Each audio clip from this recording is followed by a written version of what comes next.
Cold, miserable and filled with polar bears. These are just 3 things you could say to describe the Arctic Circle.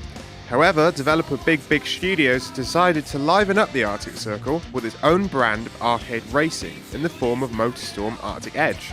It brings with it snowmobiles, huge snowplows and a fantastic soundtrack. We dusted off our PSP and fired up a finished build of the game to see if the Arctic setting is more than just a layer of snow. Arctic Edge features 12 tracks complete with vast jumps, multiple paths and sheer drops, basically all the hallmarks of the Motorstorm series. They range from completely ice-covered tracks such as Anguta Glacier to one of our favourite tracks, Gold Rush, which eschews snow in favour of rough dirt roads. Each of the tracks is also available to play in reverse, which effectively gives you 24 areas for racing. The game features 24 vehicles, but only 3 of these are available at the start of the game.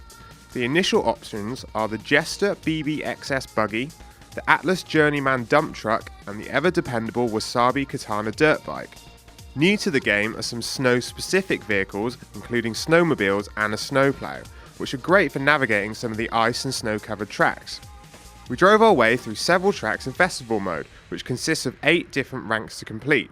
Each rank contains several races, and completing one rank will open up the next set of races. The handling in the game is similar to its PS3 cousins, meaning it's extremely manic.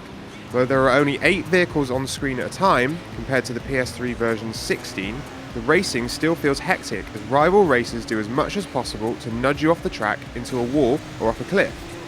The tracks themselves are beautifully designed and offer multiple paths and shortcuts to get one up on your opponents.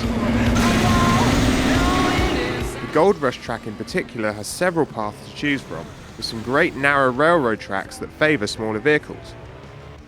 The game looks great on PSP and the snow, ice and dirt really show off what the PSP hardware can do.